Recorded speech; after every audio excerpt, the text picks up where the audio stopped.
Welcome back once again. چونکہ وقت بالکل ختم ہو گیا تو میسیجز ہی لیں گے اور میسیجز کے ذریعے جو سوالات رہ گئے اس کا جواب لیں گے. تو doctor Moiz over to you first. ہو سکتا ہے آپ کا فیس نارمل ہو مگر کوئی چیز ڈفرینٹ ہو, کان ہو, ناک ہو, آنکھ ہو, وہ آپ کی پرسنالٹی پہ اثر انداز کرتے ہیں. ایک تو لوگ جب آپ کو دیکھتے ہیں تو آپ کو بھی ریمارکس دیتے ہیں, وہ ریمارکس بھی آپ کے لیے سجیشن بن جاتے ہیں اور آپ کے ذہن میں عقیدہ بن جاتا ہے اپنے بارے میں. رائٹ, تو اگر سب چیز نارمل ہے تو اچھی بات ہے, شکر ادا کریں آپ نارمل ہیں. نارمل زندگی, نارمل بیوی, نارمل بچے, اچھا ایک آخری سوال میرے طرف سے میں ضرور پوچھنا چاہوں گی کہ میرے ویوز کو ضرور بتائیے گا کہ کئی لوگ ہم جاتے ہیں پامسٹ کے پاس, اسٹرالوجرز کے پاس, ٹیرو کارڈ ریڈرز کے پاس, جن کے پاس بھی جاتے ہیں زائچے فال وال جو نکالنے جاتے ہیں, تو ہم کئی دفعہ جاتے ہیں تو وہ آپ کا ہاتھ صرف دیکھتے ہیں اور آپ کو دیکھ کر آپ کی ایسی پرسنالٹی ٹریٹس بتاتے ہیں کہ آپ بولتے ہیں ہاں میں ایسی ہوں, ہاں میں ویسی ہوں. اس میں یہی چیزیں انوالو ہوتی ہیں. بالکل بالکل, آپ کے چہرے کے خد و خال, آپ کے جسم کا, آپ کے بیٹھنے کا طریقہ, آپ کس طرح سے آواز میں بھی ہوتا ہے. مجھے بتائیے آپ جائیں گے کیوں ان کے پاس؟ کوئی پرابلم ہوگا نا. میں تو اوتھینٹک والی بعض بڑے اوتھینٹک ہیں ہمارے, جو اوتھینٹک نہیں ان کو وہ پتہ ہے کیا کرتے ہیں, وہ سائیکالوجی سمجھتے ہیں. آپ ان کے پاس آئے کہیں گے بیٹا کوئی مسئلہ ہے تجھے, ہاں اب بہت طریقے ہوتے ہیں اور نکلوانے کے بعد ہوتی ہیں, کریئر ہوگا, ریلیشن شپ ہوگا, ہیلتھ ہوگا, کپڑوں سے پتہ چل جائے گا پیسوں کی حالت. اچھا پھر کہے گا اچھا گھر میں کیسے سب ٹھیک ہے. وہ جیسے دیکھے گا سانس لینے طریقے سے, جب انسان ایموشنل ہوگا ریلیشن شپ میں اس کی سانس جو ہے وہ اکڑنا شروع ہوگی. جب کوئی بات کرے گا اس سے اندازہ کر لیتے کہ ریلیشن شپ پہ پرابلم ہے. سو مینی تھنگز جو کہ جسے کہتے ہیں نا وہ تاڑنے والی نظر جو ہوتی ہے وہ ہر چیز بہت اچھی طرح سے تاڑ جاتی ہے کہ یہ شخص جو ہے. اپنے بچوں کا ہم نہیں کرتے, ہمارے بچے سامنے آتے ہیں تو وہ کہتے ہیں کہ اماں آپ کو کیسے پتا چلا. ایگزیکٹلی یہ پوچھ ہے نا, اماں آپ کو کیا, تو اب اماں کو پتا چل جاتا ہے کہ یہ اس وقت جھوٹ بول رہا ہے, یہ سچ بول رہا ہے. اس کی باڈی لینگویج ایسی ہوتی ہے, اس کی آواز کے اندر فرق ہو جاتا ہے, اس کی آنکھیں بتانے لگتی ہیں.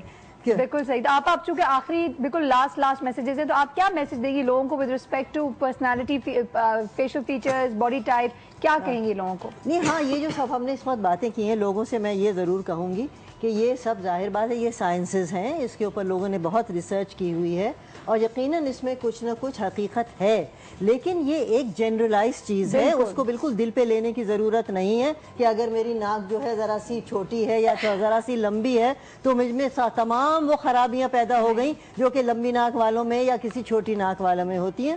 تو بہرحال اللہ کا شکر کیجئے, اس نے آپ کی ہر چیز صحیح بنائی ہے. جب تک آپ کے جسم کا ہر اعضا جسے کہتے ہیں نا وہ صحیح طور پہ فنکشن کر رہا ہے, اللہ کا 100 دفعہ شکر کیجئے کہ آپ کی آنکھیں دیکھ رہی ہیں, آپ کے کان سن رہے ہیں اور آپ کی ناک. تو سوال صرف یہی ہے, لیکن یہ دنیا ہے, اس کے اندر بہت سے علوم ہیں.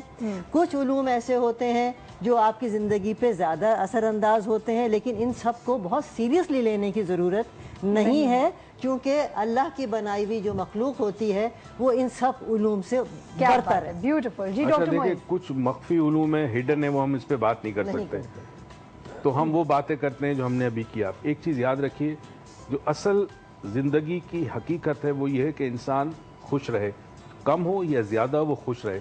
اگر وہ خوش نہیں ہے اور اس کے پاس بہت کچھ ہے تو بیکار ہے. خوبصورتی ہے, اچھی لمبی ناک ہے, خوش نہیں ہے, بیکار ہے. تو زندگی کا ایک فارمولا یاد رکھیں کہ اپنی زندگی کی خوشیاں دوسروں میں بانٹیں, چہرہ آپ کا کیسا ہی ہو, آپ زندگی بہت خوش رہیں گے. کیا بات ہے, beautiful. Give and you will be happy. That's very true. Subhan, last message. جو عقیدے کی بات کی اس میں دیکھیں, اگر آپ کسی کو بار بار you call someone a loser and he start acting like a loser. اگر آپ بار بار ایک ہی بات کریں گے اس کو, جیسے میں خود اپنے اسٹوڈنٹ سے بات کرتا ہوں, یا جیسے ابھی ان کی کال بھی آئی, یہ دیکھیں جب Japan is a quality producer تو پھر جاپنیز پروڈکٹ بھی اچھی. تو جب کریٹر وہ اچھا ہے تو پھر کریچر خراب نہیں ہو سکتا. یعنی کوئی کہتے ہیں کہ ہم بنیادی طور پہ ایکسٹراورٹ ہیں یا انٹروورٹ ہیں, تو سارے اگر ایکسٹراورٹ ہوتے ہیں یا سارے انٹروورٹ ہوتے ہیں تو پھر میں کسٹمر ریلیشن شپ آفیسر کس کو رکھتا اور میں مارکیٹنگ کے لیے کس کو رکھتا. بالکل صحیح. We are different because we have to do different jobs in this world. ہمیں بنایا ایسے مختلف گیا کیونکہ ہمیں کام بھی تو مختلف کرنے ہیں. بالکل صحیح بات ہے, کیا بات ہے, بیوٹیفل میسج ہے مسٹ سے. تھینک یو سو مچ آپ تینوں کا بہت شکریہ, مجھے بہت مزہ آیا اور بہت سیکھنے کو ملا. اپنے بارے میں بہت ساری باتیں پتہ چل گئی. آپ دیکھیں انڈورس ہو گئی ایکچولی, کیونکہ وقت ختم ہو گیا. میں جاتے ہوئے صرف ایک چھوٹی سی بات کہتے جاؤں گی, وہی تمام باتیں جو ہمارے مہمانوں نے بھی بولی ہیں کہ اللہ نے جیسے بنایا بہترین بنایا, اس سے زیادہ خوبصورت نہیں ہو سکتے تھے انسان. ہمیں we have to learn to live with it, we have to learn کہ ہم اس سیٹسفائنگ پوائنٹ پہ پہنچ جائیں جہاں سے ہمیں اپنے آپ سے اطمینان ہو. شاید آپ اپنی ناک نہیں بدل سکتے, شاید آپ اپنے ہونٹ نہیں بدل سکتے, شاید آپ اپنی آنکھوں کو نہیں بدل سکتے, لیکن یہ یاد رکھیے گا آپ اپنی پرسنالٹی پہ ضرور ورک اپون کر سکتے ہیں. آپ اپنے آپ کے اندر وہ چیزیں جو آپ کو نہیں پسند اپنی پرسنالٹی کا حصہ, اس پہ اگر آپ بالکل ختم نہیں کر سکتے تو اس کو مینیج کرنا ضرور سیکھ سکتے ہیں. تو it has to come from within. آپ کو ضرور لوگ بتا سکتے ہیں, گائیڈ کر سکتے ہیں کہ آپ اس کو اس طرح کرنا, آپ کرنا ان دی اینڈ آپ ہی کو ہے. تو محنت کریں, کنسسٹنٹلی محنت کریں. اگر ایک دفعہ کر کے بولیں گے یہ تو مجھ سے نہیں ہو رہا, میں تو فیل ہوں, مجھ سے تو نہیں, اٹس آل ان دیر. دماغ کا استعمال کریں, اللہ کی رسی کہتے ہیں نا, مضبوطی سے پکڑیں اور پھر دیکھیں you are unstoppable. Enjoy yourself and as doctor Moiz beautifully said, learn to be happy. خوش رہیں گے تو چہرہ بھی خوشگوار ہی رہے گا, پھر آپ کو اپنے منہ چہرے پہ رنکلز یا اپنے چہرے کی کوئی خوش نظر نہیں آئے گا. خوش رہیں, اوروں کو بھی خوش کیا بات ہے. اسی نوٹ پہ آپ سے اجازت لیتے ہیں. سائرہ کبیر ہمارے خوبصورت مہمان اور ہماری بہت ہی خوبصورت ٹیم کی طرف سے ہمیں اجازت